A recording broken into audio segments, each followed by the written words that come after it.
Welcome to the enigma that is gravity, the unseen puppeteer pulling the strings of the universe. For eons, humans have observed objects falling towards the earth. An apple drops from a tree, a stone plummets into a pond, and even we ourselves are anchored to the ground. This invisible force that keeps our feet firmly planted on the earth is what we call gravity. Well, in the case of gravity, it's because it has a knack for pulling objects towards each other. Let's take a trip down memory lane to the time of Sir Isaac Newton. You've probably heard the story of how an apple fell on his noggin, giving him the aha moment that led to the conception of gravity. It's a bit like getting hit by an idea, only in this case, the idea literally hit him on the head. Newton's apple moment gave us the law of universal gravitation, which describes gravity as a force acting between two masses. This force pulls them towards each other, like invisible threads connecting every object in the universe. It's what keeps the moon orbiting the earth orbiting the sun, and us from floating off into space. But here's a twist. What if this invisible force that's been keeping our world together isn't really a force at all? What if everything we've understood about gravity so far is, well, only a part of the story? Sounds like the plot of a good mystery novel, doesn't it? But this isn't fiction, it's the mind-bending world of physics, where not everything is as it seems. But what if we told you that gravity isn't really a force at all? Buckle up, space cadets. We're about to delve deeper into the enigma that is gravity. For centuries, we've believed that gravity is a force, but then a certain Mr. Einstein came along with a different perspective. Now let's take a step back in time to when Sir Isaac Newton was the main man in the science world. He proposed that gravity is a force pulling objects towards each other. It's like two dancers being drawn into an inevitable tango, whether they're apples and the earth or the earth and the moon.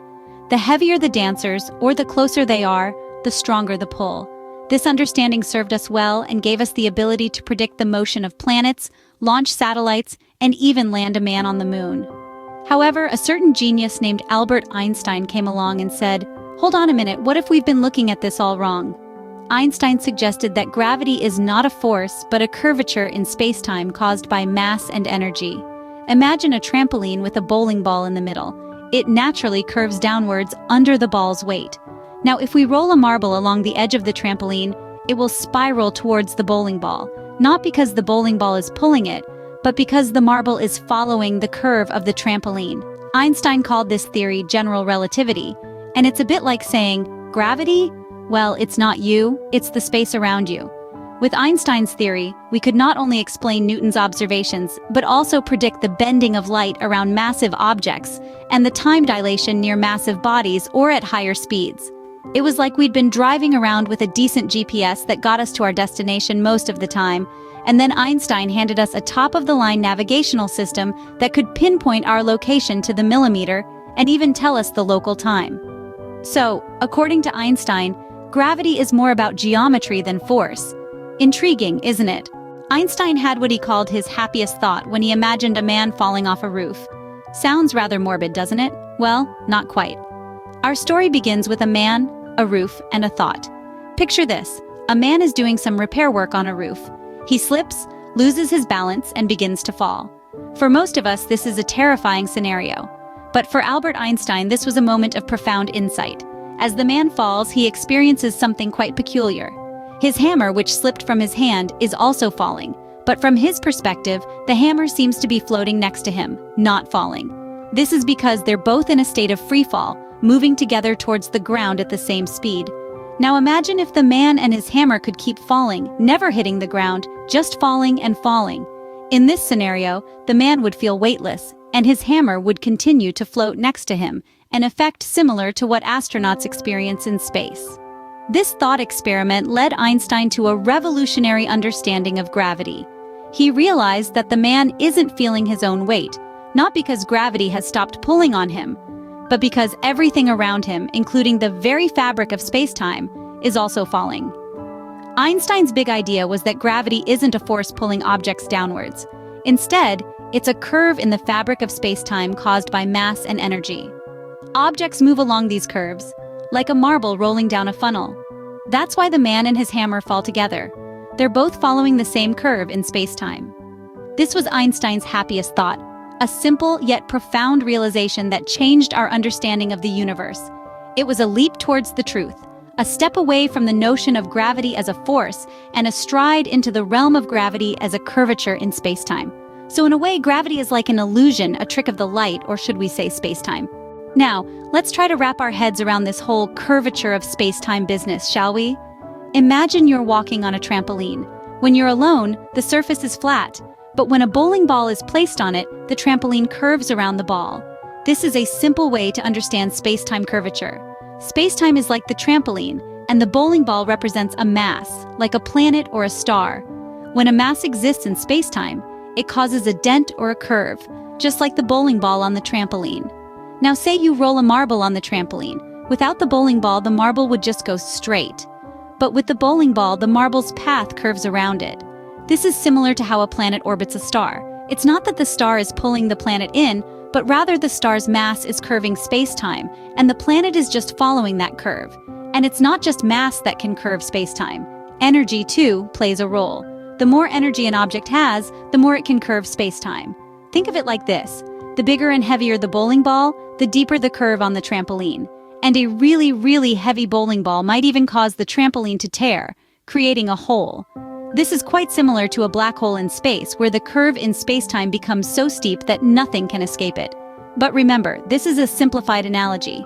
In reality, spacetime isn't a two-dimensional surface like a trampoline, but a four-dimensional fabric. And it's not just curving in one direction, but in all directions at once. Yes, it's mind-boggling, but isn't that the beauty of the universe? So gravity is just the universe's way of following the curves, kind of like a cosmic GPS. So if gravity isn't a force, what is it then? Great question, and one that's led to some of the most profound discoveries in modern physics. Let's revisit our friend Einstein for a moment. His theory of general relativity is a game-changer in understanding gravity. Instead of viewing gravity as a force that pulls objects toward each other, Einstein proposed a radically different idea. Gravity is the curvature of spacetime caused by mass and energy. Imagine spacetime as a trampoline. When you place a bowling ball in the middle, the trampoline sags, creating a curve. If you were to roll a marble along the edge, it would spiral inward, not because the bowling ball is pulling it, but because the marble is following the curve in the trampoline. Similarly, the Earth isn't pulling us down. We're simply following the curve in spacetime that Earth creates. This shift in understanding gravity has had profound implications on modern physics. It's influenced everything from our understanding of black holes to the Big Bang theory. It's even helped scientists make predictions about the universe that have been confirmed by experimental data, such as the bending of light around massive objects and the slowing of time near a gravitational field. But let's not forget about our pal Newton. His laws still hold true in our everyday lives.